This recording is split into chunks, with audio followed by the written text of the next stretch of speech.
The magic നോവലിലേക്ക് ഏവർക്കും സ്വാഗതം. Kamala ഗോവിന്ദൻ്റെ സ്വർണ്ണക്കൂട് part 1. ഭിത്തിയിൽ ഉറപ്പിച്ച ചെറിയ കണ്ണാടിയിൽ ഗംഗ തൻ്റെ മുഖം കണ്ടു. ആ മുഖം മെല്ലെ പിടിച്ചു തിരിച്ച് അനിയത്തി ഭാഗി ആ നെറ്റിയിൽ ഒരു പൊട്ട് തൊട്ടു. എന്നിട്ട് പറഞ്ഞു, എന്തിനാ ഈ പൊന്നും കൂടത്തിന് ഇനി പൊട്ട്? പോടി വായാടി കുശുമ്പി. ഗംഗ ഭാഗിയുടെ ചുമലിൽ ഒരു നുള്ളു കൊടുത്തു. അനങ്ങാതെ നിൽക്കുന്നുണ്ടോ? ഭാഗി ചേച്ചിയെ ശാസിച്ചു. ദിവസവും ഞാൻ തൊട്ട് തരുന്ന ഈ പൊട്ടിൻ്റെ ഭംഗിയിൽ മതിമയങ്ങിയിട്ടാ നൂറുകണക്കിന് പേര് സാരി ഓരോരുത്തരായിട്ട് കടയിൽ നിന്ന് വാങ്ങിക്കൊണ്ടു പോകുന്നത്. അതറിയാവോ? ഗംഗ തെല്ലുറക്കെ ചിരിച്ചു. സാരി വാങ്ങാൻ കടയിൽ വരുന്നത് 90% സ്ത്രീകളാ പെണ്ണെ. അവരെങ്ങനെ എന്നെ കണ്ട് മതിമയങ്ങും? എന്താ സംശയം? എൻ്റെ ഗംഗേച്ചി ഭാഗി വിട്ടുകൊടുത്തില്ല. ഓരോ സാരിയും വിടർത്തി മുന്താണിയും ജെറിവർക്കും ഒക്കെ ഗംഗേച്ചി കാട്ടണത് എങ്ങനെയാ? ഈ ശരീരത്തിൽ ഇങ്ങനെ വിടർത്തിയിട്ടിട്ടല്ലേ. ഏത് നിറവും ഏത് ജെറിവർക്കും ഈ ശരീരത്തിൽ തൊട്ടാൽ ഇരട്ടി കാന്തിയാകും. ഈ മുഖത്തിനും ആ ഡ്രസ്സിനും. അപ്പോൾ അവർ കരുതണതെന്താ? ഡ്രസ്സ് ഭംഗിയുള്ളതാണെന്ന്. അതങ്ങനെ വിറ്റഴിയും. അതാണ് പറഞ്ഞത്. ഗംഗ കൂടുതൽ ഉറക്കെ ചിരിച്ചു. ഭാഗിയുടെ താടിയിൽ പിടിച്ച് തെല്ലുയർത്തി അനിയത്തിയുടെ ഭംഗിയാർന്ന മുഖത്തേക്ക് നോക്കി ചിരി വിടാതെ ചോദിച്ചു, ഇത്രയും പാതയുള്ള സോപ്പ് നീ ഈ അടുത്ത കാലത്തങ്ങ് പതപ്പിച്ചിട്ടില്ലല്ലോ. എന്താ ഇതിൻ്റെ പിന്നിലെ ലക്ഷ്യം? എന്തോ ഉണ്ടല്ലോ. ഭാഗി ഒരു ചമ്മിയ ചിരി ചിരിച്ചു. സോപ്പിട്ടതൊന്നും അല്ല ഗംഗേച്ചി, സത്യ പറഞ്ഞത്. കഴുകി കഞ്ഞി പിഴിഞ്ഞ് തേച്ച് വെടിപ്പാക്കിയ ഇളം റോസ് പോളിക്കോട്ടൺ സാരി ഞൊറിവിട്ട് ഭംഗിയായി ഉടുക്കാൻ തുടങ്ങി ഗംഗ. അതിൻ്റെ പ്ലേറ്റ്സ് ശരിയാക്കി കൊടുത്തുകൊണ്ട് ഭാഗ്യ തുടർന്നു. ആ അനന്താസിൽ ഗംഗേച്ചിക്ക് മോഡൽ ഗേളായി ജോലി കിട്ടിയത് തന്നെ ഈ ഭംഗി കണ്ടിട്ടല്ലേ? മതി പെണ്ണേ, ഇത്രയും തന്നെ ധാരാളം. നീ കാര്യം പറയ്. അവൾ പറഞ്ഞത് സത്യമാണെന്നറിയാമെങ്കിലും ഗംഗ അവളെ കളിയാക്കി. അതിപ്പോൾ പറഞ്ഞാൽ ഗംഗേച്ചി ദേഷ്യപ്പെടുമോ? ഭാഗ്യ ഒന്ന് ശങ്കിച്ചു. നീ പറയേ. ഒരു ചുരിദാർ വേണമായിരുന്നു ചേച്ചി. 2-3 എണ്ണം ഉള്ളത് മാറിയിട്ട് നിറം പോയി, ഫാഷനും പോയി. ഗംഗ അനുജത്തിയെ നോക്കി. MA first year ആണവൾ. 2-3 ജോഡി ഡ്രസ്സുകളേ ഉള്ളൂ ഭാഗ്യയ്ക്ക്. അത് മാറി ഉപയോഗിച്ചാണ് കോളേജിൽ പോകുന്നത്. നിറം തന്നെ മങ്ങിയിരിക്കുന്നു. വില കൂടിയ ഫാഷൻ ഡ്രസ്സുകൾക്ക് നടുവിലാണ് താൻ എന്നും. പക്ഷെ തൻ്റെ അനുജത്തി ഒരു നല്ല ഡ്രസ്സിനായി കൊതിക്കുന്നു. ഒരു ഫാബ്രിക് ഷോപ്പിലെ മോഡൽ ഗേളിൻ്റെ വരുമാനം എത്ര? അതുകൊണ്ട് വേണം താനും അമ്മയും ഭാഗ്യം ഉൾപ്പെട്ട 3 പേർക്ക് കഴിയാൻ. ആ ചെറിയ വരുമാനത്തിലെ കുടുംബ ബജറ്റിൽ വസ്ത്രങ്ങൾക്കുള്ള വിഹിതം പലപ്പോഴും കുറയും. അതാണ് ഭാഗ്യയുടെ സങ്കടവും. ഗംഗയ്ക്ക് ഉച്ചയ്ക്ക് കഴിക്കാനുള്ള പൊതിച്ചോറുമായി അടുക്കളയിൽ നിന്ന് വന്ന സുഭദ്ര കേട്ടു ഭാഗ്യയുടെ ആവശ്യം. അവർ മകളെ ശാസിച്ചു. ശമ്പളം കിട്ടാൻ നോക്കിയിരിക്കുക ഇവിടെ. 100 കൂട്ടം കാര്യങ്ങളുണ്ട്. അതിൻ്റെ ഇടയിലാ അവളുടെ ഒരു ചുരിദാർ. പോണുണ്ടോ എൻ്റെ അടുത്തുനിന്ന്? അല്ലേലൊരു വീക്ക് തരും ഞാൻ. സുഭദ്ര ഭാഗ്യയ്ക്ക് നേരെ കൈ ഓങ്ങി. ഗംഗേച്ചിക്ക് കിട്ടണ ശമ്പളത്തിൻ്റെ നേർപകുതി അവിടെ തന്നെ കടം വീട്ടുവാന്ന് എനിക്കും അറിയാം. അതല്ലേ ഇത്രയും നാൾ ഞാൻ മിണ്ടാതിരുന്നേ. ഭാഗ്യ ന്യായീകരിച്ചു. പക്ഷെ ഇന്ന് മുതൽ ഗംഗേച്ചിക്ക് പ്രമോഷനല്ലേ, പുതിയ ജോലിയല്ലേ, അപ്പം ശമ്പളം കൂടുതലും ഉണ്ടാവില്ലേ? അതാ ഞാൻ പറഞ്ഞത്. ഭാഗ്യ പറഞ്ഞത് സത്യമാണ്. ഇന്നു മുതൽ ഗംഗയ്ക്ക് പ്രമോഷനാണ്. അഭ്യസ്ത വിദ്യരായ സുന്ദരികളെ ആവശ്യമുണ്ടെന്ന പത്രപരസ്യം കണ്ടാണ് ഗംഗ അനന്ത ഫാഷൻസിൽ ജോലിക്കെത്തിയത്. 1 വർഷം മുമ്പ്. അനന്ത ഫാഷൻസ് ഒരു വലിയ വസ്ത്രവ്യാപന സ്ഥാപനമാണ്. സംസ്ഥാനത്തെ മറ്റു ചില ജില്ലകളിലും അനന്ത ഫാഷൻസിന് ശാഖകളുണ്ട്. ചില ജില്ലകളിൽ അനന്ത ജ്വല്ലറികളും. പട്ടുസാരി സെക്ഷനിൽ മോഡലാണ് ഗംഗ. രാവിലെ മുതൽ വൈകുന്നേരം വരെ നിൽപ്പ് തന്നെ. സെയിൽസ് ഗേൾസ് എടുത്തു തരുന്ന സാരികൾ എല്ലാം കസ്റ്റമേഴ്സിനെ പ്രീണിപ്പിക്കും വിധം ദേഹത്ത് വിടർത്തിയിടും. ഞൊറി വിട്ടും കാട്ടിക്കൊടുക്കണം. ഗംഗയോടൊപ്പം പട്ടുസാരി സെക്ഷനിൽ മോഡലായ 3 യുവതികൾ കൂടിയുണ്ട്. പ്രീത, റാണി, മരിയ. 3 പേരും സുന്ദരികൾ. പക്ഷെ ആരും ഒറ്റ നോട്ടത്തിൽ തന്നെ പറയും 4 പേരിലും വെച്ച് പത്തരമാറ്റ് തങ്കത്തിളക്കം ഗംഗയ്ക്ക് മാത്രമാണെന്നും. മെനഞ്ഞാന്നാണ് MD ആയ അനന്തൻ തമ്പി മുതലാളി അറിയിച്ചത് 1-ാം തീയതി മുതൽ ഗംഗയ്ക്ക് പ്രമോഷനാണെന്നും. സൂപ്പർവൈസറും ഹെഡ് സെയിൽസ്മാനുമായ പിള്ളച്ചേട്ടനാണ് ഗംഗ അത് അറിയിച്ചത്. പ്രമോഷനോ? എന്ത് പ്രമോഷൻ? എങ്ങോട്ടാ പ്രമോഷൻ? ഗംഗ ഉദ്വേഗത്തോടെ ചോദിച്ചു. പ്രീതയും മരിയയും ഒക്കെ ചോദിച്ചു. അതെൻ്റെ കൊച്ചുങ്ങളെ എനിക്കറിയത്തില്ല. എന്നോടങ്ങനെ പറയാൻ പറഞ്ഞു, ഞാൻ പറഞ്ഞു. നാളെയും കൂടെ ഗംഗ കൊച്ചിന് ഇവിടെ പണിയുള്ളൂ എന്ന് മാത്രമേ പറഞ്ഞുള്ളൂ. പിള്ളച്ചേട്ടൻ പറഞ്ഞു. 1-ാം തീയതി മുതൽ പുതിയ സ്ഥലത്താ. അത് ശരിയാവാം. പിള്ളച്ചേട്ടനും അതേ അറിയൂ. ഇങ്ങോട്ട് പറയുന്നത് കേൾക്കുക. എതിർ ചോദ്യം ചോദിക്കുന്നത് മുതലാളിക്ക് തീരെ ഇഷ്ടമല്ലെന്ന് ഗംഗ കേട്ടിട്ടുണ്ട്. ദിവസത്തിലൊരിക്കൽ തൻ്റെ എല്ലാ സ്ഥാപനങ്ങളിലും എത്ര ദൂരെയാണെങ്കിലും അദ്ദേഹം പോയിരിക്കും. 1 മിനിറ്റേ നിന്നുള്ളൂ എങ്കിലും 1 മണിക്കൂർ അവിടെ കഴിച്ചു കൂട്ടിയാലും ആ സമയം കൊണ്ട് കടയ്ക്കുള്ളിലെ താമ്പും തരിയും ആ കണ്ണുകൾ കണ്ടെത്തിയിരിക്കും. തെറ്റുകൾ പുറക്കുന്ന സ്വഭാവവുമില്ല. നല്ല പ്രവൃത്തിയിൽ പ്രശംസിക്കാനും മടിക്കില്ല. എന്താവും പുതിയ സ്ഥാനം ഗംഗയ്ക്ക്? ഈ ടൗണിൽ തന്നെ നാളെ ഉദ്ഘാടനം ചെയ്യുന്ന ജ്വല്ലറിയിലാണോ ആവോ? പ്രിയത ചോദിച്ചു. അവിടെ എന്താ, സ്വർണ്ണ പ്രതിമയാക്കി ഇരുത്താനോ ഇവളെ? റാണിയുടെ വക. എന്തായാലും നിന്റെ ഭാഗ്യം, മരിയ ആശംസിച്ചു. മൂവരുടെ മിഴികളിൽ ഗംഗ കണ്ടു അസൂയയുടെ അമർഷം. ഇന്ന് 1-ാം തീയതി പുതിയ സ്ഥാനലബ്ധിക്കായി പോകാനൊരുങ്ങുകയാണ് ഭാഗ്യയുടെ ചുരിദാർ പ്രശ്നം പൊന്തിയത്. ഇറങ്ങുമ്പോൾ ഗംഗ പറഞ്ഞു, ശമ്പളം കിട്ടട്ടെ, നിനക്ക് ഗംഗേച്ച് ചുരിദാർ വാങ്ങിത്തരും പോരെ? ഭാഗ്യയുടെ മിഴികൾ പ്രകാശിച്ചു. മോളെ, അമ്പലത്തിലൊന്ന് കയറി തൊഴുത് പ്രാർത്ഥിച്ചിട്ട് പോ. ഭഗവതിയുടെ സഹായവും അനുഗ്രഹവും മാത്രമേ നമുക്ക് രക്ഷയുള്ളൂ, സുഭദ്ര പറഞ്ഞു. തൊഴുതിട്ടേ ഞാൻ പോകൂ അമ്മേ. ഗംഗ പടിയിറങ്ങി. അത് നോക്കി നിന്നു സുഭദ്ര. അവർ മേൽപോട്ട് നോക്കി പ്രാർത്ഥിച്ചു. ദേവി, എൻ്റെ കുഞ്ഞിൻ്റെ കഷ്ടപ്പാട് കണ്ടോ? എന്നാ ഇതിനൊരവസാനമുണ്ടാകുക? ഭാഗ്യ അമ്മയെ നോക്കി. ശ്രീകോവിലിന് മുമ്പിൽ ഗംഗ തൊഴുതു നിന്നു. അമ്മേ മഹാദേവി, എല്ലാ സങ്കടങ്ങളും തീർക്കണേ, ഇവളെ അനുഗ്രഹിക്കണേ, ഗംഗ പ്രാർത്ഥിച്ചു. കാർത്യായനി ദേവിയാണ് നാടിൻ്റെ ദേവി, വിളിച്ചാൽ വെളിപ്പുറത്തെത്തുന്ന ദേവി. ചുണ്ടുവിരലിന്മേൽ മഞ്ഞൾ പ്രസാദമെടുത്ത് നെറ്റിയിൽ കുറി വരച്ചുകൊണ്ട് ആനക്കൊട്ടിലൂടെ നടന്ന് ഗംഗ സ്റ്റെപ്പ് ഇറങ്ങി വഴിത്താരയിലൂടെ നടക്കുമ്പോൾ കണ്ടു.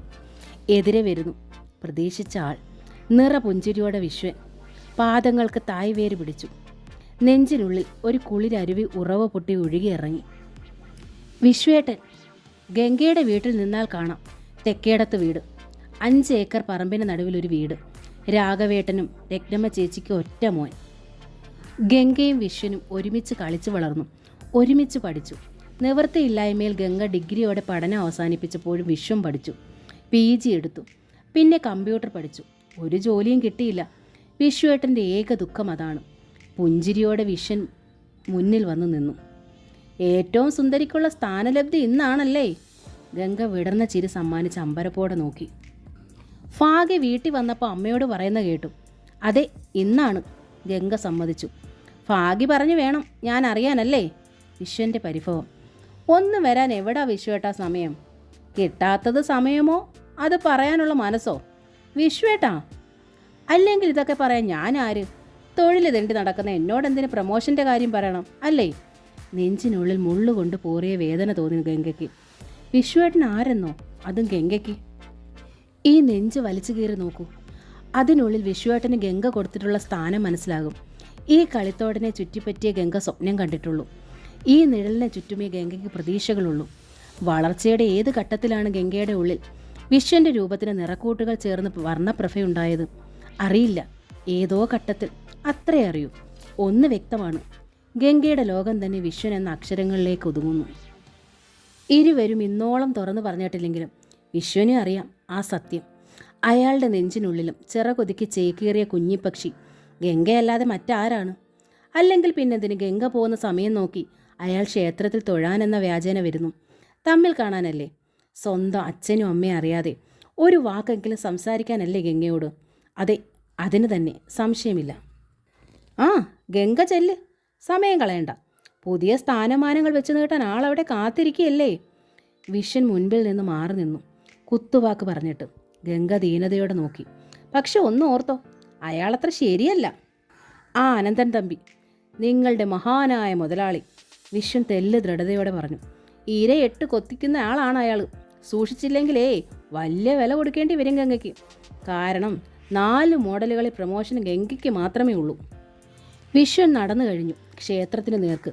ഗംഗ ആ പോക്ക് നോക്കി സ്തംഭിച്ചപടി നിന്നു. താൻ അനന്തായിലെ മോഡൽ ഗേൾ ആയത് വിശ്വേട്ടൻ ഒട്ടും ഇഷ്ടമായിട്ടില്ല, അറിയാം. മുതലാളിയെ സൂക്ഷിക്കണം, അന്നേ വിശ്വേട്ടൻ താക്കീത് ചെയ്തു. പക്ഷേ അനന്തൻ തമ്പി മുതലാളിയിൽ നിന്ന് ഇന്നോളം ഒരു പ്രശ്നവും ഉണ്ടായിട്ടില്ല. അദ്ദേഹത്തെക്കുറിച്ച് ആരും പരാതി പറയുന്നത് കേട്ടിട്ടുമില്ല. എന്നിട്ടും വിശ്വേട്ടൻ ചിലപ്പോൾ കുത്തുവാക്ക് പറയും. അയാളെപ്പോലെ സുമുഖനും കോടീശ്വരനുമായൊരു ചെറുപ്പക്കാരൻ കൈഞ്ഞൊടിച്ചാൽ ഏത് പെണ്ണും വീണു പോകും. ഈ നീ പോലും. ഈ ഗംഗ വീടില്ല വിശ്വേട്ടാ, താൻ തർക്കിക്കും. കാണാം, വിശ്വേട്ടൻ വീറോടെ പറയും. ശരിയാണ്, ഒരു സിനിമാ സ്റ്റാറിനെ പോലെ സുമുഖനാണ് അനന്തൻ തമ്പി മുതലാളി. എല്ലാവരും മുതലാളി എന്നൊക്കെ വിളിക്കുമെങ്കിലും 30-ൽ താഴെ പ്രായമുള്ളൂ. നന്നേ ചുരുണ്ട ചെമ്പൻ മുടി, കട്ടിയിൽ ചെമ്പിച്ച മീശ, സ്വർണ്ണ ഫ്രെയിമിട്ട കണ്ണട, കണ്ണടയ്ക്കുള്ളിൽ വജ്രം പോലെ തിളങ്ങുന്ന കണ്ണുകൾക്കും ചെമ്പൻ നിറം. വശ്യതയാർന്നൊരു സൗന്ദര്യമുണ്ട് അയാൾക്ക്. ഗംഗ സമ്മതിക്കുന്നു എന്ന് കരുതി എല്ലാ പെണ്ണുങ്ങളും അയാളുടെ സൗന്ദര്യത്തിൽ അങ്ങ് ഭ്രമിക്കുമോ? അതും ഈ ഗംഗ. അയാളുടെ അപ്പൻ അയാൾക്ക് സ്വത്ത് കൈമാറുമ്പോൾ ഒരു ജുവലറിയും ഒരു ഫേബ്രിക് ഷോപ്പുമേ ഉണ്ടായിരുന്നുള്ളൂ. 5 വർഷം കൊണ്ടത് 5 ജുവലറിയും 5 ഫേബ്രിക് ഷോപ്പുമായി വളർന്നു. എങ്ങനെയാണോ? വിശ്വേട്ടൻ ഒരിക്കൽ ചോദിച്ചു. അത് അയാളുടെ കഴിവ് കൊണ്ട്, താൻ പറഞ്ഞു. അതത്ര നല്ല കഴിവൊന്നുമല്ല, വിശ്വേട്ടൻ പുച്ഛിച്ചു. എൻ്റെ മുതലാളിയെപ്പറ്റി ഞാൻ പോലും അറിയാത്ത കാര്യങ്ങൾ വിശ്വേട്ടൻ അറിയുന്നു, ചെകഞ്ഞെടുക്കുന്നു. എന്തിനാണത്? കാര്യമുണ്ട്, അത്രേ നീ അറിഞ്ഞാൽ മതി. വിശ്വേട്ടൻ തന്നോട് തട്ടിക്കയറിയെന്നു. അയാൾ ബിസിനസ്സിൽ എന്ത് തന്ത്രവും ചെയ്യട്ടെ, അതിന് തനിക്കെന്ത്? താൻ തൻ്റെ കാര്യം നോക്കിയാൽ പോരെ. തന്നിൽ തനിക്ക് വിശ്വാസമുണ്ട്. വിശ്വേട്ടൻ്റെ ഭയം അതല്ല. സാധാരണ കേൾക്കാറുള്ള കഥകളിൽ മുതലാളിമാർ പെൺകുട്ടികളെ വശത്താക്കി നശിപ്പിക്കുന്ന ചരിത്രമുണ്ട്. തനിക്കും അത് സംഭവിക്കുമെന്നാണ്. അങ്ങനെ ഒരു സന്ദർഭം വന്നാൽ അന്ന് ഗംഗ അവിടെ പടിയിറങ്ങും. അതല്ല, വലയിൽ വീണ് നശിപ്പിക്കപ്പെട്ടു പോയാൽ പിന്നെ വിശ്വേട്ടൻ്റെ മുമ്പിൽ നിൽക്കാൻ ഗംഗ ജീവനോട് ഭൂമിയിലുണ്ടാവില്ല.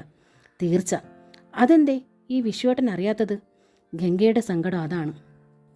ഗംഗ അനന്ത ഫാഷൻസിൽ നിൽക്കുമ്പോൾ പ്രീതയോടൊപ്പം സുന്ദരിയായൊരു യുവതി നിൽക്കുന്നു. ഷോഫി ഗംഗയ്ക്ക് പകരം വന്ന മോഡലാണ്. പ്രീത പറഞ്ഞു. ഓ, തനിക്ക് പകരം ആൾ വന്നു കഴിഞ്ഞോ? ഗംഗ കണ്ടു. എനിക്ക് പകരം തൻ്റെ സ്ഥാനത്ത് ശോഭ നിൽക്കുന്നു.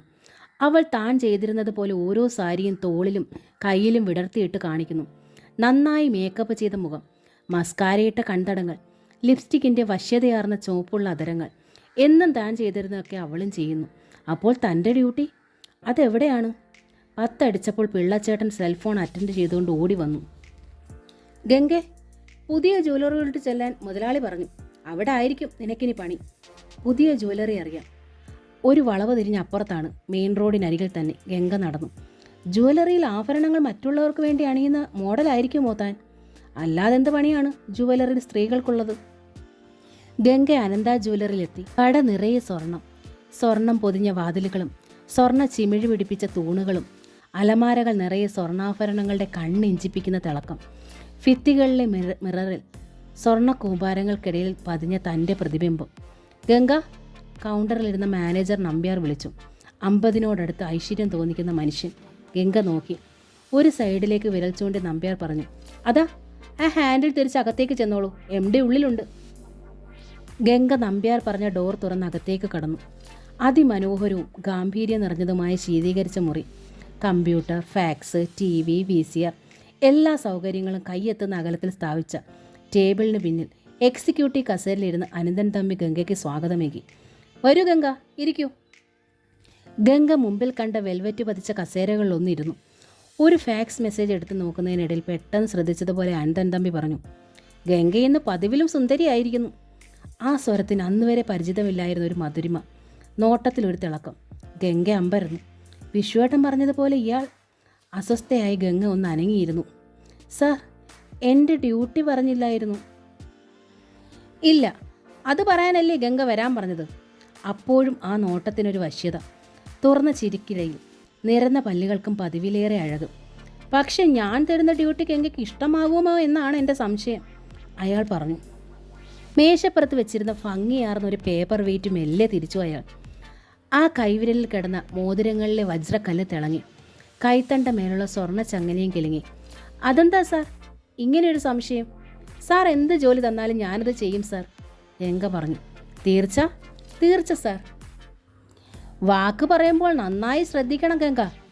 അനന്തൻ തമ്മിയുടെ മുഖത്തെ ചിരിയും വശ്യതയും മാഞ്ഞു. കാരണം കിട്ടുന്ന വാക്ക് പാലിക്കപ്പെടണമെന്നുള്ള വല്ലാത്ത നിർബന്ധ ബുദ്ധിക്കാരനാണ് ഞാൻ. അതാണ്. ഞാൻ വാക്ക് പാലിച്ചിരിക്കും സാർ. ഗംഗയെ സാറിന് പൂർണ്ണമായും വിശ്വസിക്കാം, ഗംഗ തറപ്പിച്ചു പറഞ്ഞു. ഓക്കെ, സമ്മതിച്ചു. ആ, ഗംഗയ്ക്ക് പകരം കടയിൽ ആൾ വന്നത് അറിഞ്ഞല്ലോ അല്ലേ? ഉവ്വ് സാർ, ഷോഫി നല്ല കുട്ടിയാണ്. നല്ലതേ അനന്തൻ തമ്പി സെലക്ട് ചെയ്യൂ ഗംഗ. ഗംഗ മിണ്ടിയില്ല. എൻ്റെ സ്ഥാപനങ്ങളിൽ ഒഴിവ് വന്ന എല്ലാ തസ്തികകളും ഇപ്പോൾ ഫില്ലായി കഴിഞ്ഞു. ഇനി നോ വേക്കൻസി. അയ്യോ സാർ, ഗംഗ ഞെട്ടിപ്പോയി. അപ്പോൾ എനിക്ക് എൻ്റെ ജോലി? ഓക്കെ, അതാണ് ഞാൻ പറയുന്നത്. ശേഷിക്കുന്ന ഒറ്റ വേക്കൻസി ഉള്ളൂ. അതെൻ്റെ വീട്ടിലാണ്, അനന്തായിൽ. വീട്ടിലോ? യെസ്. അനന്തൻ തമ്പിക്ക് വീണ്ടും ആ പഴയ ചിരി. വീട്ടുപണിയോ? ഗംഗയുടെ മിഴികൾ ഒന്ന് കുറുകി. വീട്ടുപണി, യെസ്, വീട്ടുപണി തന്നെ. ഹൗസ് വൈഫ്, എൻ്റെ ഭാര്യ. ഗംഗ എൻ്റെ ഭാര്യയുടെ വേക്കൻസിയിലേക്കാണ് ഞാൻ നിയമിക്കുന്നത്. ഓക്കെ? എൻ്റെ ദേവി, ഗംഗ ഞെട്ടി എഴുന്നേറ്റു. അനന്ത എൻ്റെ വീട്, അവിടെ എൻ്റെ ഭാര്യയായിട്ട് ആ ഒഴിവ് തസ്തികയിലേക്ക് പ്രമോഷനോടുകൂടി നിയമനം. അതാണ് ജോലി. ഭാര്യയായി നിയമനമോ പ്രമോഷനോ? ഗംഗയ്ക്ക് അമ്പരപ്പവും നടുക്കവും ഉണ്ടായി. ദേഹം അപ്പാടെ വിറയ്ക്കുകയാണപ്പോഴും. എന്തെന്ത് പ്രതീക്ഷയോടെയാണ് വന്നത്, എന്നിട്ടിപ്പോൾ കേട്ടതോ? ഗംഗ മെല്ലെ എഴുന്നേറ്റു. അവളുടെ മുഖം ആകെ വിളറിക്കഴിഞ്ഞിരുന്നു. ഞാൻ വന്ന ഒരു ജോലിക്ക് വേണ്ടിയാണ് സാർ, ഗംഗ വീണ്ടും പറഞ്ഞു. ഞാൻ ജോലി തന്നു കഴിഞ്ഞല്ലോ. ഭാര്യാപദം ഒരു ജോലിയല്ല സാർ, എനിക്കങ്ങനെ സങ്കല്പിക്കാൻ പോലും വയ്യ. ഗംഗ സംഭരിച്ച ധൈര്യം വിടാതെ തന്നെ വീണ്ടും പറഞ്ഞു. ഭാര്യാപദം പിന്നെന്താണ് ഗംഗ? പരസ്പരം പരസ്പരം അറിഞ്ഞലിഞ്ഞ് സ്നേഹം പോകി ആത്മാവുകൾ പോലും ഒന്നായിരിക്കെ സ്വയം മറന്നൊരു സ്ത്രീ പുരുഷന് വേണ്ടി ഒരുപാട് കടമകൾ ചെയ്യുന്നു. ആത്മാർപ്പണത്തോടെ അവനിൽ നിന്ന് പലതും സ്വീകരിക്കുകയും ചെയ്യുന്നു. അതാണ് ഭാര്യാപദത്തിൻ്റെ മഹത്വം. അത് ജോലിയല്ല, അതിന് ശമ്പളമില്ല, കണക്കുകളില്ല. Excellent, wonderful. ഭാര്യാപദവിയെക്കുറിച്ച് ഗംഗയുടെ സങ്കല്പം എനിക്കിഷ്ടമായി. ഗംഗയ്ക്ക് ഞാൻ തരുന്നത് ആ മഹനീയ പദവി തന്നെ. സോറി സാർ, ഗംഗ പറഞ്ഞു. എനിക്കിപ്പോൾ വേണ്ടത് മഹനീയ പദവിയല്ല, ജോലിയാണ്. വാട്ട്? അനന്തൻ തമ്പിയുടെ മുഖത്തു നിന്ന് ചിരി മാഞ്ഞു. ആ കണ്ണുകൾ കണ്ണടയ്ക്കുള്ളിൽ ഒന്ന് എരിഞ്ഞു മിന്നി. ഞാൻ പ്രതീക്ഷിച്ചത് സെയിൽസ് ഗേളായിട്ടോ മോഡൽ ഗേളായിട്ടോ ഇവിടെ നിൽക്കാനായിരിക്കുമെന്നാണ് സാർ, ഗംഗ വിക്കി. അങ്ങനെ ഞാൻ പറഞ്ഞിരുന്നോ? ഇല്ല. പിന്നെ അങ്ങനെ പ്രതീക്ഷിച്ചെന്തിന് സാർ? ഗംഗ വിയർക്കുകയാണ്. എന്ത് ജോലി ആയാലും സമ്മതമെന്ന് പറഞ്ഞതെന്തിന്? ഇതാണെന്ന് ഞാൻ ഒട്ടും അറിഞ്ഞില്ല സാർ. ഇതാണെന്നറിയാതെ വാക്ക് പറഞ്ഞെന്തിന്? അനന്തൻ തമ്പിയുടെ സ്വരമുയർന്നു. കണ്ണടയ്ക്കുള്ളിൽ ആ കണ്ണുകൾ കത്തിപ്പടർന്നു. ഇങ്ങനെ ഒരു ശബ്ദവും ഭാവവും ഇതാദ്യമായി കാണുന്നത്. ഓടിപ്പാഞ്ഞ് നടക്കുന്ന ആളാണെങ്കിലും മുൻപ് പലപ്പോഴും കണ്ടിട്ടുണ്ട്. ആദ്യ ഇൻ്റർവ്യൂവിന് വന്നപ്പോൾ 1 വർഷം മുമ്പ്. പിന്നെ പലപ്പോഴും AC കാറിൽ നിന്ന് ധൃതിയിലിറങ്ങി കാര്യങ്ങൾ അന്വേഷിച്ച് നടക്കുന്ന ബിസി ബിസിനസ്മാനായിട്ട്. പക്ഷെ ഒരിക്കലും ഈ ഭാവത്തിൽ കണ്ടിട്ടില്ല. എന്താ, തമാശയ്ക്കായിരുന്നോ? വീണ്ടും ആ സ്വരം. തനിക്ക് പകരം ആൾ വന്ന സ്ഥിതിക്ക് എന്ത് ജോലിയായിരിക്കും തനിക്കെന്ന അമ്പരപ്പ്. അറിയാതെ വാക്കു പറഞ്ഞു പോയി, സത്യം ചെയ്തു പോയി. അത് പക്ഷെ സിംഹക്കൂട്ടിൽ തലയിട്ട് കൊടുക്കലായിരുന്നു. വായും പിളർന്ന് വിഴങ്ങാൻ സിംഹം മുമ്പിൽ നിൽക്കുകയാണെന്ന് തോന്നിപ്പോയി ഗംഗയ്ക്ക്. ഗംഗ 4 ചുപ്പാടും നോക്കി. ചന്തത്തിലൊരുക്കിയ ചിത്രപ്പണികളാണ് മുറി നിറയെ. ചുവരുകളിലും സീലിങ്ങുകളിലും പോലും വില കൂടിയ അലങ്കാരങ്ങൾ വേറെ. കടന്നു വന്ന വാതിൽ പോലും എവിടെയെന്ന് നിശ്ചയമില്ല. ഒന്ന് ഓടി പുറത്ത് കടന്ന് രക്ഷപ്പെടാൻ പോലും പഴുതുകളില്ല. ഗംഗ വിയർത്തു. വല്ലാതെ പരവശയായി അവൾ അയാളെ ദീനമായി നോക്കി. അത് അനന്തൻ തമ്പി ശ്രദ്ധിച്ചു. Listen me Ganga. വളരെ പാടുപെട്ട് ശാന്തത കൈവരിക്കുകയാണ് അനന്തൻ തമ്പി എന്ന് തോന്നി. അപ്പോഴാണ് മേശപ്പുറത്തിരുന്ന സെൽഫോൺ ബെൽ അടിച്ചത്. അയാൾ അതെടുത്തു, തെല്ല അമർഷത്തോടെ. അതിന്മേലേക്ക് നോക്കി അത് ഓഫ് ചെയ്തു. നാശം! വിറുവിറുപ്പോടെ അനന്തൻ തമ്പി അത് മേശപ്പുറത്തേക്ക് തിരിച്ചിട്ടു. ഒരു നിമിഷം നിശബ്ദത. പിന്നെ ഗംഗയെ നോക്കി. നമ്മൾ പറഞ്ഞു വന്നത് ഇതാണ്. അനന്തൻ തമ്പി മേശമേൽ നിന്നിറങ്ങി ഗംഗയ്ക്കരികു. ഗംഗ ഇരിക്കുന്ന കസേരയോട് ചേർന്ന് ഒരു കൈ കസേരയിൽ ഊന്നി നിന്നു. ഗംഗ പിന്നോക്കം വലിഞ്ഞിരുന്നു. അനന്തൻ തമ്പി തുടർന്നു. എനിക്ക് സ്വന്തമായി ഞാൻ മാത്രമേ ഉള്ളൂ. എൻ്റെ വിവാഹം ആലോചിക്കാനും തീരുമാനിക്കാനും നടത്താനും ഒക്കെ ഞാൻ മാത്രം. പെൺകുട്ടിയുടെ വീട് തേടി നടക്കാനും പെണ്ണ് കാണാനും ഒക്കെ ഞാൻ മാത്രം. എനിക്കെവിടെ വീട് തോറും നടന്ന് പെണ്ണ് കാണാൻ സമയം? അതുകൊണ്ട് എൻ്റെ ഈ തിരക്കിനിടയിൽ ഞാൻ എൻ്റേതായ ഒരു വഴി ഇക്കാര്യത്തിനെ സ്വീകരിച്ചു. That's all. അതേ അവസ്ഥയിൽ തന്നെ ഇരുന്ന ഗംഗയെ നോക്കി ഗൗരവം കളഞ്ഞ് നേരിയ ചിരിയോടെ അനന്തൻ തമ്പി തുടർന്നു. എനിക്കറിയാം ഗംഗയുടെ വീട്ടിലുള്ള പുള്ളിപ്പശുവിനെയും വെള്ളയും ചുവപ്പും ഇടകലർന്ന പിടക്കോഴികളെ വരെ. ഗംഗയുടെ അച്ഛൻ്റെ മരണം, അമ്മയുടെ കഷ്ടപ്പാടുകൾ, വില കുറഞ്ഞതും പഴയതുമായ വസ്ത്രങ്ങൾ ധരിച്ച് PG ഫസ്റ്റ് ഇയർ പഠിക്കുന്ന അനിയത്തി ഭാഗ്യയെ വരെ. ഗംഗയുടെ മിഴികളിലെ പ്രകടമായ അമ്പരപ്പ് കണ്ട് അയാൾ പറഞ്ഞു. ഗംഗയെക്കുറിച്ച് അറിയാൻ വേണ്ടി ഞാൻ അന്വേഷിച്ചതാണ്. അങ്ങനെ അറിഞ്ഞുവെന്ന് മാത്രം. മേശപ്പുറത്തിരുന്ന ടെലിഫോൺ ബെല്ലടിച്ചു. ആനന്ദൻ തമ്പി ഗംഗയുടെ കസേരയിൽ നിന്ന് കൈ പിൻവലിച്ച് ടെലിഫോണിനടുത്തേക്ക് നീങ്ങി. റിസീവർ എടുത്തു. എന്തെങ്കിലും ഇങ്ങോട്ട് പറയുന്നത് കേൾക്കാനോ ഹലോ പറയാനോ നിൽക്കാതെ പരുഷമായ സ്വരത്തിൽ പറഞ്ഞു. എത്ര അർജൻറ്റായാലും ഞാൻ പറഞ്ഞിട്ട് ഇനി ഇങ്ങോട്ട് കോൾ വന്നാൽ മതി. റിസീവർ വെച്ച് ഗൗരവത്തോടെ അനന്തൻ തമ്പി ഗംഗയെ നോക്കി. എന്നിട്ട് പറഞ്ഞു വന്നതിൻ്റെ ബാക്കിയായി പറഞ്ഞു. ഞാൻ ഗംഗയുടെ വീട്ടിൽ വരും, അമ്മയെ കാണും, ആചാരപ്രകാരം വിവാഹം നടത്തും. അതിനൊക്കെ എൻ്റേതായ ഒരു ഐഡൻറ്റിറ്റി ഉണ്ടാകുമെന്ന് മാത്രം. അതെനിക്ക് ഉപേക്ഷിക്കാൻ വയ്യ. ഞാനെങ്ങനെ ആയിപ്പോയി, അതാണ്. ആവിയാകുന്നത് പോലെ തോന്നി ഗംഗയ്ക്ക്. ഇത്രമേലായിരിക്കുന്ന കാര്യങ്ങൾ മിണ്ടാതിരിക്കാൻ പറ്റില്ല. അവൾ ധൈര്യം സംഭരിച്ചു. ഒരു വിവാഹം നടത്തുന്നതിനുള്ള പരിതസ്ഥിതിയിലല്ല സാർ എൻ്റെ വീട്ടിലുള്ളവർ. ഞാൻ ആ വീട്ടിൽ നിന്ന് പോയാൽ എൻ്റെ വീട് പട്ടിണിയാകും. ഇത്രയുള്ള പ്രശ്നം. അനന്തൻ തമ്പിയുടെ മുഖത്ത് വീണ്ടും പുഞ്ചിരിയുണ്ടായി. ഇതാണോ തൻ്റെ പ്രശ്നം? പ്രശ്നം വിശ്വേട്ടനല്ലേ? മിഴിവോടെ ആ രൂപം മനസ്സിൽ നിറഞ്ഞെങ്ങനെ തുളുമ്പി നിൽക്കുന്നു. ഒരുപാട് സ്നേഹിച്ചു പോയി. തമ്മിൽ ഇരുവർക്കും അറിയാം ഒരാൾ ഒരാൾക്കുള്ളതാണെന്ന്. വിശ്വേട്ടൻ ആത്മാവിൻ്റെ ആത്മാവിലെങ്ങനെ നിറഞ്ഞു തുളുമ്പി നിൽക്കുമ്പോൾ മറ്റൊരാൾക്ക് എങ്ങനെ ഈ മനസ്സിലെത്തി നോക്കാനെങ്കിലും കഴിയും? എങ്കിലും ആശ്രയിച്ചു പോയി ഗംഗ. വിശ്വേട്ടൻ ഒരിക്കലെങ്കിലും പറഞ്ഞിരുന്നെങ്കിൽ ഇതിനു മുമ്പ്. ഗംഗ, നീ എൻ്റേതാണെന്ന്. വിശ്വേട്ടൻ അച്ഛനെയും അമ്മയും ഭയമുണ്ട്. അവർ തന്നെ അംഗീകരിക്കുമെന്ന് തനിക്ക് ഉറപ്പില്ല. എന്നാലും വിശ്വേട്ടൻ്റെ ഒരു വാക്ക്, ആ വാക്കിന് തന്നെ അടിയോടെ മാറ്റിമറിക്കാൻ കഴിയും. എല്ലാറ്റിനെയും വെട്ടിപ്പിടിക്കാനും കഴിയും. യുദ്ധം ചെയ്യാനുള്ള കഴിവും കരുത്തുമുണ്ടാകും. പക്ഷെ പറഞ്ഞിട്ടില്ലല്ലോ, പിന്നെ എങ്ങനെ യുദ്ധം ചെയ്യും? അപ്പോൾ ശരി, ഗംഗയുടെ പ്രശ്നം ഇതാണെങ്കിൽ ഇതാ പരിഹാരം. അനന്തൻ തമ്പി ശാന്തനായി പുഞ്ചിരിയോടെ പറഞ്ഞു. ഗംഗ എൻ്റേതാകുന്നതോടെ ഗംഗയുടെ അമ്മ എൻ്റേതാകുന്നു. ഗംഗയുടെ അനുജത്തി എൻ്റെ അനുജത്തിയാകുന്നു. പിന്നെന്താ പ്രശ്നം? ഗംഗ ഞെട്ടി. ഇതാ തൻ്റെ എല്ലാ പ്രശ്നങ്ങളുടെയും വായ്ത്തല ഇയാൾ മടക്കിയിരിക്കുന്നു. എനിക്ക് ഗംഗ കൂടുതൽ പരവശതയോടെ വിക്കി. എനിക്ക് അമ്മയോട് ചോദിക്കണം. ചോദിക്കാമല്ലോ, അതിന് സമയമുണ്ട്. ഞാൻ തന്നെ ചോദിക്കാം. പക്ഷെ ആദ്യം വേണ്ടത് ഗംഗയുടെ സമ്മതമാണ്. എനിക്ക് പോകണം. അവൾ മെല്ലെ എഴുന്നേൽക്കാൻ ശ്രമിച്ചു. ഗംഗയ്ക്ക് പോകാം, പക്ഷെ മറുപടി പറഞ്ഞിട്ട്. അവൾ വീണ്ടും ഇരുന്നു പോയി. ഒരു കാര്യം കൂടി, മറുപടി നോ എന്നാകാൻ പാടില്ല. കാരണം എനിക്ക് ഗംഗയെ വേണം. ഞാൻ സ്നേഹിച്ചു പോയി. ഇന്നോ ഇന്നലെ മുതലല്ല, 1 വർഷം. നീ അറിഞ്ഞില്ലായിരിക്കാം. പക്ഷെ ഈ 1 വർഷം മുഴുവൻ അനന്തൻ തമ്പി ജീവിച്ചത് ഗംഗയ്ക്കായിട്ടാണ്. ഗംഗയെ സ്വീകരിക്കാൻ വേണ്ടി ഞാൻ എന്നെ തന്നെ ഒരുക്കുകയായിരുന്നു. എനിക്ക് പ്രഭുകുമാരികളെ വേണ്ട. പരിഷ്കൃത ലോകത്തിൻ്റെ പുറംപൂച്ചുകൾ വേണ്ട. വേണ്ടത് പച്ചയായ യാഥാർത്ഥ്യങ്ങൾ, യഥാർത്ഥ സ്നേഹം. ഭാര്യാബദ്ധത്തെക്കുറിച്ച് ഗംഗ വേണ്ടത് പറഞ്ഞില്ലേ? എനിക്ക് വേണ്ടത് അതാണ്. അതുകൊണ്ട് ഗംഗ എനിക്ക് വേണം. ഇല്ല, ഗംഗ ഒരാവേശത്തിൽ വിളിച്ചു കൂവി. എനിക്ക് സമ്മതമല്ല. അനന്തൻ തമ്പി ഞെട്ടിപ്പോയി. ഒട്ടും പ്രതീക്ഷിക്കാതെ ഒരടി കിട്ടിയ ഞെട്ടൽ. അയാൾ ഒന്ന് പതറി. എനിക്ക് പോകണം. ഗംഗ എഴുന്നേറ്റു. എങ്ങോട്ട്? അനന്തൻ തമ്പിയുടെ കണ്ണുകൾ ഒന്ന് കത്തി. സ്വരത്തിൽ തെല്ല് ദൃഢതയുണ്ടായി.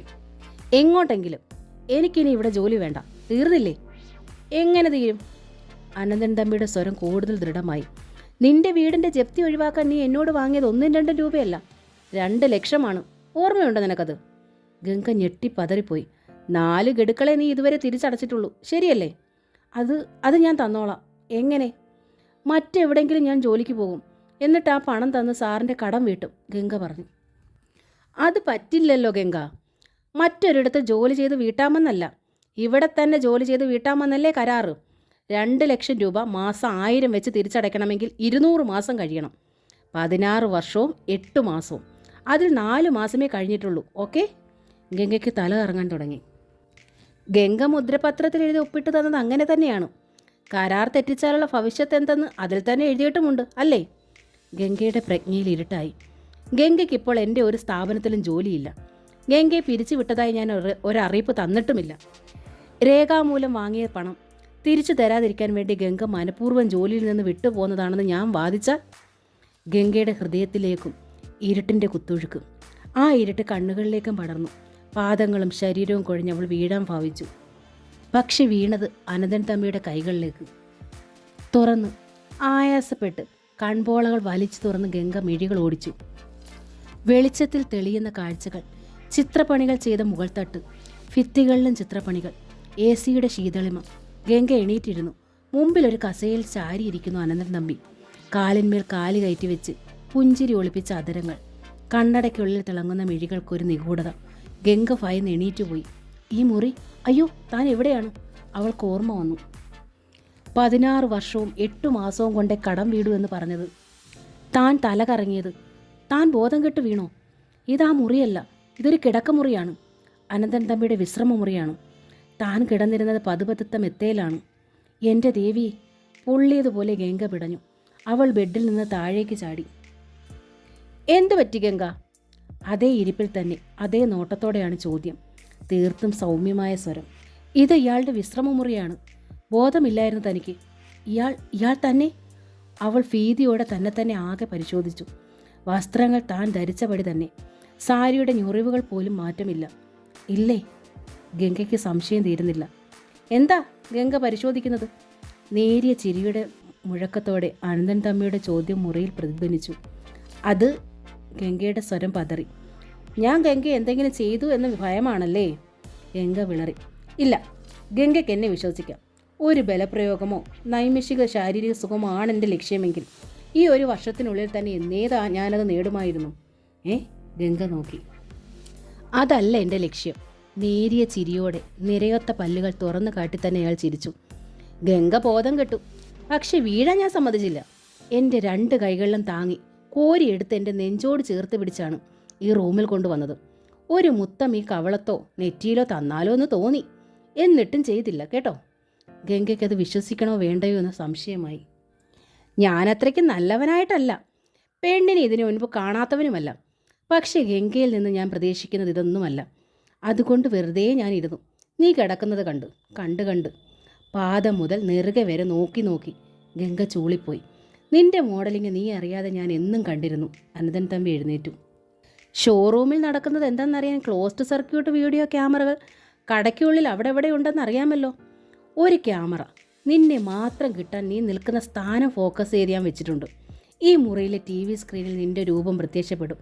നീ എനിക്കായി തെളിഞ്ഞു നിൽക്കും. എൻ്റെ മുറിക്കുള്ളിൽ കാണിക്കാം. അനന്തൻ തമ്പി ആ റൂമിൽ തന്നെയുള്ള വീഡിയോ കാസറ്റ് പ്ലെയർ ഓൺ ചെയ്തു. കാസറ്റ് ട്രാക്കിൽ നിന്നൊരു കാസറ്റും എടുത്തിട്ടു. അപ്പോഴാണ് ഗംഗ അതൊക്കെ അവിടെ ഉണ്ടെന്ന് കാണുന്നത്. ഗംഗ കണ്ടു TVയുടെ സ്ക്രീനിൽ തെളിഞ്ഞു നിൽക്കുന്ന തന്നെ, താൻ പുഞ്ചിരിക്കുന്നത്, സംസാരിക്കുന്നത്, സാരി വിവിധ തരത്തിൽ തിരിച്ചും മറിച്ചും ഞൊറിവിട്ട് ധരിച്ച് കാണിക്കുന്നത്. പ്രഫുല്ലമായ മുഖഭാവത്തോടെ ഗംഗ അനന്തൻ തമ്പി ഒന്ന് നോക്കി. ഒരുപാട് കാസറ്റുകളുണ്ട്. നീ ഒരു വർഷമായി നിൽക്കുന്നത് അത്രയും സമയം തീർപ്പിക്കുന്ന കാസറ്റുകൾ. എൻ്റെ വീട്ടിൽ, എൻ്റെ കടകളിൽ, എൻ്റെ റൂമുകളിൽ, ഞാൻ എവിടെ പോയാലും നിന്നെ കാണാൻ വേണ്ടി എല്ലായിടത്തും കാസറ്റുകൾ വെച്ചിട്ടുണ്ട്. നിന്നെ കാണണം എന്ന് എപ്പോൾ തോന്നിയാലും ഒരു കാസറ്റ് ഇടാൻ പാകത്തിൽ ഈ കാസറ്റുമായിട്ടാണ് എൻ്റെ സല്ലാപവും സഞ്ചാരവും. ഗംഗ തരിച്ചു നിൽക്കുകയാണ്. ഇയാൾ പറയുന്നത് തമാശയല്ല, സത്യങ്ങൾ. ഉള്ളിൻ്റെ ഉള്ളിൽ നിന്ന് ഉറവ പൊട്ടി ഒഴുകുന്ന തെളിനീർ പുഴ. താൻ വിചാരിക്കുന്നതിനേക്കാൾ ചിന്തിക്കുന്നതിനാളൊക്കെ ഒരുപാട് ദൂരം പോയിരിക്കുന്നു ഇയാൾ. ഓർക്കുന്നോ ഗംഗ 4 മാസം മുമ്പൊരിക്കൽ ഗംഗ മോഡലിങ്ങിനിടയിൽ ബോധമറ്റ് വീണത്? അനന്തൻ തമ്പി ചോദിച്ചു. ഗംഗയ്ക്ക് ആ ദിവസം മറക്കാൻ പറ്റുമോ? ഒരു ദിവസം ഫേബ്രിക്സിലെത്തി എൻ്റെ റൂമിലെ TV സ്ക്രീനിലൂടെ ഞാൻ പതിവ് പോലെ നിന്നെ കാണുകയായിരുന്നു. അപ്പോഴാണ് കണ്ടത് വശ്യതയോടെ എന്നും തിളങ്ങിയിരുന്ന നിന്റെ മിഴികൾ പൊട്ടി ഒഴുകുന്നു എന്നും നിന്റെ അതരങ്ങളിലെ പുഞ്ചിരി വറ്റി വിതുമ്പുന്നുവെന്നും. നിന്നെ ഒന്ന് വിളിച്ച് ഈ കണ്ണീരൊന്നൊപ്പൻ വെമ്പൽ കൊണ്ടുപോയി ഞാൻ. അതാണ് പിള്ളച്ചേട്ടനോട് പറഞ്ഞത് നീ എൻ്റെ റൂമിലേക്ക് വരാൻ. പക്ഷെ അപ്പോഴേക്ക് ഞാൻ കണ്ടു നിന്ന നിൽപ്പിൽ നീ തളർന്ന് പിന്നിലേക്ക് വീഴുന്നത്. ഈ കൈകളിൽ താങ്ങിയെടുക്കാനുള്ള വ്യഗ്രത അന്നും ഉണ്ടായിരുന്നു എനിക്ക്. ഗംഗ ഓർക്കുന്നു. ശരിയാണ്, അനന്തൻ തമ്പി പറഞ്ഞത് ശരിയാണ്. 4 മാസങ്ങൾക്ക് മുമ്പ് അന്ന് രാവിലെ പോരാനിറങ്ങുമ്പോഴാണ് ആ സംഭവം. കോപ്പറേറ്റീവ് ബാങ്കിലെ സെക്രട്ടറി സുരേന്ദ്രൻ സാർ രാവിലെ വീട്ടിലെത്തി. കയ്യിൽ ആറ്റം ബോംബുമായി. തങ്ങളെ അപ്പാടെ തകർക്കാൻ പോകുന്ന ആറ്റം ബോംബ്. ജപ്തി അറിയിപ്പ്. വീടും പറമ്പും ജപ്തി ചെയ്യാൻ വരുന്നു. അന്നേക്ക് 7-ാം ദിവസം. 7 ദിവസത്തിനുള്ളിൽ 2 ലക്ഷം രൂപ അടച്ചില്ലെങ്കിൽ ഉടൻ ജപ്തിയാണ്. അതിന് മാറ്റമില്ല. ജപ്തി നടന്നാൽ എങ്ങോട്ട് പോകും? താനും അമ്മയും ഭാഗ്യയും ആര് തരും തലചായ്ക്കാൻ ഒരിടം? അച്ഛൻ വരുത്തി വെച്ചതാണ് കടം. അച്ഛൻ വാങ്ങിച്ചതാണ് താമസിക്കുന്ന 5 സെന്റും ചെറിയ വീടും. എന്നാൽ അച്ഛന് സ്വന്തം തറവാട്ടിൽ ഷെയർ കിട്ടാനുണ്ടായിരുന്നു. അച്ഛൻ്റെ ചിറ്റപ്പന്മാർ ചതിയിൽ അത് സ്വന്തമാക്കി. അച്ഛൻ വിട്ടില്ല, കേസ് കൊടുത്തു. വർഷങ്ങളോളം കോടതി കയറി ഇറങ്ങി. ഒരുപാട് പണം ചെലവഴിച്ചു. പക്ഷെ ഒടുവിൽ കേസ് തോറ്റു. ചതിക്കുഴി ഒരുക്കിയിരുന്നവർ ചതിക്കാൻ അറിയാത്ത അച്ഛനെ വീഴ്ത്തി, തോൽപ്പിച്ചു. കേസ് ജയിക്കും, എല്ലാം വെട്ടിപ്പിടിക്കുമെന്ന വിശ്വാസം മൂലം താമസിക്കുന്ന വീടും പറമ്പും പോലും പണയപ്പെടുത്തി അച്ഛൻ കേസ് നടത്തി. തോൽവി ഒരശനിപാതമായി തലയിൽ പതിച്ചപ്പോൾ മുമ്പിൽ ശൂന്യത കണ്ട് ഭയന്നാവാം അച്ഛൻ ഒരിറക്ക് വിഷരൂപത്തിൽ ജീവിതം അവസാനിപ്പിച്ചു. യൗവനം തീരാത്ത ഭാര്യയും പറക്കമുറ്റാത്ത 2 പെൺകുട്ടികളും അനാഥരായി. 15 വർഷം മുമ്പാണ് സംഭവം. കടം കൊണ്ട് യഥാർത്ഥ ആൾ മരണപ്പെട്ടതിനാൽ ബാങ്കിൽ കടം കിടന്നങ്ങനെ പെരുകി. പലിശയും ഇരട്ടി പലിശയുമായി എടുത്ത തുകയുടെ 4 ഇരട്ടിയായിരിക്കുന്നു കടം. പക്ഷെ നിവർത്തിയില്ല. അടയ്ക്കാൻ നിവർത്തിയില്ലെന്ന് ബാങ്കിനും അറിയാം. എന്നാലും അവർക്ക് ജപ്തി ചെയ്തേ മതിയാകൂ. എങ്ങോട്ട് പോകും മക്കളെ നമ്മൾ? സുഭദ്ര ഗംഗയുടെ കയ്യിൽ പിടിച്ച് പൊട്ടിയൊഴുകുന്ന കണ്ണുകളോടെ ചോദിച്ചു. എങ്ങോട്ട്? അത് ഗംഗയ്ക്കും അറിയില്ല. ഇന്നോളം ആരും നമ്മളെ തിരിഞ്ഞു നോക്കിയിട്ടില്ല. സുഭദ്ര പറഞ്ഞു. ഇനി അതൊട്ടും ഉണ്ടാകുകയുമില്ല. കടം കൊണ്ടയാൾ ജീവിതത്തിൽ നിന്ന് തന്നെ ഒളിച്ചോടി. അങ്ങേർക്ക് നമുക്കും കൂടി ഇത്തിരി വിഷം വാങ്ങിത്തരാൻ വയ്യായിരുന്നോ? ഒന്നിച്ച് മരിക്കാൻ ആ മനുഷ്യന് തോന്നിയില്ലല്ലോ. സുഭദ്ര പൊട്ടിക്കരിഞ്ഞു പോയി. വിഷം ഇനിയും കിട്ടുമമ്മേ, ഭാഗ്യമാണ് പറഞ്ഞത്. സുഭദ്രയുടെ മുഖം വലിഞ്ഞു മുറുകി. അകത്ത് കയറി ഒരു ഡെപ്പിക്കുള്ളിൽ നിന്ന് കുറേ നോട്ടുകൾ എടുത്ത് ഗംഗയുടെ കയ്യിൽ വെച്ച് കൊടുത്തു. മുഷിഞ്ഞതും കീറിയതുമായ 1-2 രൂപ നോട്ടുകൾ. എണ്ണി നോക്ക്. ഇതിന് കിട്ടാവുന്നതിൽ ഏറ്റവും കൂടിയ വിഷം വാങ്ങിച്ചുകൊണ്ട് പോര്. നീ വൈകുന്നേരം വരുമ്പോൾ കിടപ്പാടം ജപ്തി ചെയ്ത് പെരുവഴിയിലേക്ക് ഇറങ്ങുന്നതിലും അഭിമാനമാ മരണം. മറക്കാണ്ട് മേടിച്ചോണ്ട് വാ. ദൃഢമായ സ്വരത്തിലാണ് സുഭദ്ര പറഞ്ഞത്. കടയിൽ നിൽക്കുമ്പോഴും പണി ചെയ്യുമ്പോഴും ഗംഗ വിതുമ്പി പൊട്ടുകയായിരുന്നു. പതിവ് പോലെ ജോലിയിൽ ശ്രദ്ധിക്കാനേ കഴിഞ്ഞില്ല. റാണിയും പ്രീതയും ഒക്കെ ജപ്തിക്കാരി അറിഞ്ഞ് ആശ്വസിപ്പിക്കാൻ ശ്രമിച്ചു. പക്ഷേ ഈ ഗംഗയ്ക്ക് ആശ്വസിക്കാനാവുമോ? നാളെ പുലരുമ്പോൾ ഈ ലോകത്ത് ഗംഗയുണ്ടാവില്ല. ഗംഗയുടെ അമ്മയുണ്ടാവില്ല, അനുജത്തി ഉണ്ടാവില്ല. 3 ജഡങ്ങൾ പുലർച്ചയിൽ ആ വീടിനുള്ളിൽ തലങ്ങും വിലങ്ങും കിടക്കുന്നു. ആ കാഴ്ച കൺമുമ്പിൽ അങ്ങനെ കടന്നുപോയി. ഉച്ചയ്ക്ക് ടിഫിൻ ബോക്സ് തുറന്നു എന്നല്ലാതെ ഒന്നും കഴിച്ചില്ല. വൈകുന്നേരം ആയപ്പോഴേക്കും പട്ടിണിയും മനപ്രയാസവും. തല കറങ്ങി വീണുപോയി. പക്ഷെ ഗംഗ വീണ് കഴിഞ്ഞപ്പോഴേക്കും അനന്തൻ തമ്പി ഓടി അവിടെ എത്തി എന്നത് സത്യം. സ്ക്രീനിൽ കണ്ടതുകൊണ്ടാണെന്നുള്ള സത്യം ഇപ്പോഴേ ഗംഗ അറിഞ്ഞുള്ളൂ. അന്ന് യാദൃച്ഛികമെന്നാണെന്ന് എല്ലാവരും കരുതി. ഗംഗയ്ക്ക് എന്തു പറ്റി? അനന്തൻ തമ്പി അന്വേഷിച്ചു. എന്താണ് പ്രശ്നം? ജപ്തിക്കാര്യം പറഞ്ഞത് പിള്ള സാറാണ്. റാണിയും പ്രീതയും ഒക്കെ സപ്പോർട്ട് ചെയ്തു. 2 ലക്ഷം രൂപ ബാങ്കിൽ അടച്ചില്ലെങ്കിൽ 7-ാം ദിവസം ജപ്തിയാണ് സാർ. ആരുമില്ല ആശ്രയം. പെരുവഴി കിടക്കേണ്ടി വരുമെന്നും പറഞ്ഞ് വന്നപ്പോൾ തൊട്ട് തുടങ്ങിയ കരച്ചില. ജപ്തി നടന്നാൽ പിന്നെ ജീവിച്ചിരിക്കില്ലെന്നാ ഗംഗ പറയുന്നത്. ഗംഗ ജീവിക്കണം, ജീവിച്ചേ തീരൂ, അനന്തൻ തമ്പിക്ക് വേണ്ടി. അതുകൊണ്ട് പോംവഴി അനന്തൻ തമ്പി തന്നെ കണ്ടെത്തി. 2 ലക്ഷം രൂപ ഗംഗയ്ക്ക് ഞാൻ തരാം, ഗംഗയുടെ വീടിൻ്റെ ജപ്തി ഒഴിവാക്കാൻ. ഗംഗയെ ക്യാബിനിലേക്ക് വിളിച്ച് അനന്തൻ തമ്പി പറഞ്ഞു. സാർ, ഗംഗ കൈകൂപ്പി. സാറിന് 100 പുണ്യം കിട്ടും സാർ. ഞാൻ ആ തുക തിരിച്ചടച്ചോളാം സാർ. ഓഹോ, എങ്ങനെ ഗംഗ തിരിച്ചടയ്ക്കും? എൻ്റെ ശമ്പളത്തിൽ നിന്ന് പകുതി പിടിച്ചോളൂ സാർ. പകുതി ശമ്പളം വെച്ച് ഗംഗ എത്ര നാൾ കൊണ്ട് 2 ലക്ഷം രൂപ വീട്ടുമെന്നാ? എത്ര നാളായാലും ഞാനത് വീട്ടും സാർ. അതിനു വേണ്ടി എത്ര കഷ്ടപ്പെട്ടാലും എനിക്കത് പ്രശ്നമല്ല സാർ, ഗംഗ ആവർത്തിച്ചു പറഞ്ഞു. ഗുഡ്, അനന്തൻ തമ്പി അഭിനന്ദിച്ചു. ഗംഗ തിരിച്ചടയ്ക്കുമെങ്കിൽ പണം തിരികെ കിട്ടുന്നത് തന്നെയാണ് എനിക്ക് സന്തോഷം, അനന്തൻ തമ്പി പറഞ്ഞു വന്നു. ഗംഗ, അനന്തൻ തമ്പിയുടെ സ്വരം അടുത്ത്. ഗംഗ ഓർമ്മയിൽ നിന്ന് ഞെട്ടി ഉണർന്നു. അവൾക്ക് ഓർമ്മ വന്നു, താൻ അയാളുടെ വിശ്രമ മുറിയിലാണിപ്പോൾ. അന്ന് ഞാൻ 2 ലക്ഷം രൂപ ഗംഗയ്ക്ക് തന്നത് ഗംഗ അത് തിരിച്ചടയ്ക്കാൻ വേണ്ടി ആയിരുന്നില്ല, അനന്തൻ തമ്പി പറഞ്ഞു. ഗംഗ മിഴിച്ചു നോക്കി. യെസ്, സത്യം. 1 വർഷം മുമ്പ് തന്നെ എൻ്റേതായി ഞാൻ കരുതിയ ഗംഗയുടെ പ്രശ്നം എൻ്റെ പ്രശ്നം തന്നെയല്ലേ? ഗംഗയുടെ വീട് എൻ്റെ വീട് തന്നെയല്ലേ? പക്ഷെ ഗംഗ ആവേശം കൊണ്ട് തിരിച്ചു തരാമെന്നും ശമ്പളത്തിൽ പിടിച്ചോളാനും ഒക്കെ പറഞ്ഞു. ഇന്ന് പറഞ്ഞതുപോലെ ഒരു ആവേശത്തള്ളൻ. എങ്കിൽ ഗംഗയുടെ ഇഷ്ടമെന്ന് ഞാൻ കരുതി. പക്ഷേ ഇപ്പോൾ അറിയുന്നു അത് നന്നായെന്നു. അതുകൊണ്ടല്ലേ നമ്മളന്ന് എഗ്രിമെൻ്റ് എഴുതിയതും കൈമാറിയതും. ഗംഗ വീണ്ടും നടുങ്ങി. അവൾ കിതയ്ക്കാൻ തുടങ്ങി. നോക്കൂ ഗംഗ, ടി വിയിലേക്ക്. 18,000 രൂപ വിലയുള്ള സാരി ഗംഗ സ്വന്തം ശരീരത്തിൽ വിരിച്ചിട്ട് കസ്റ്റമേഴ്സിനെ കാണിക്കുന്നത്. അനന്തൻ തമ്പി ടി വിയിലേക്ക് ചൂണ്ടിക്കാട്ടി.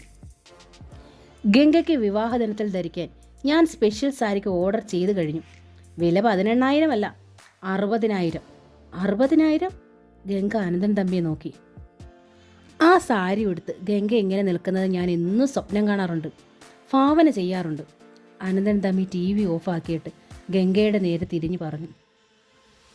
എന്നാൽ അതിലൊക്കെ ഉപരിയായി ഗംഗ ഏറെ മനോഹരിയായി എൻ്റെ മുമ്പിലെത്തിയത് ഈ കുറച്ച് നിമിഷങ്ങളാണ്.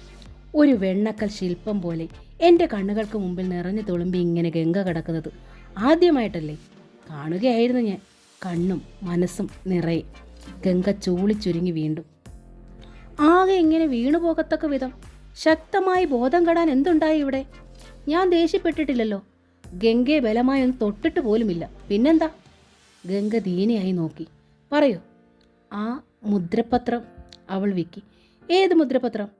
2 ലക്ഷം രൂപ തന്നപ്പോൾ ഞാൻ ഒപ്പിട്ട് തന്ന കരാർ പത്രം. ഓഹോ, അതാണോ ഗംഗയുടെ പേടി സ്വപ്നം? ഗംഗ കൂടുതൽ ദീനയായി. അനന്തൻ തമ്പി ചിരിച്ചുപോയി. ഗംഗ പണം തിരിച്ചു തരാമെന്ന് പറഞ്ഞപ്പോൾ വെറുതെ എഴുതിയെടുത്ത ഒരു കരാർ. 2,00,000 രൂപ എനിക്ക് അത്ര വലിയ തുകയായിട്ടൊന്നുമല്ല അതിൽ ഒപ്പിടിയിച്ചതും.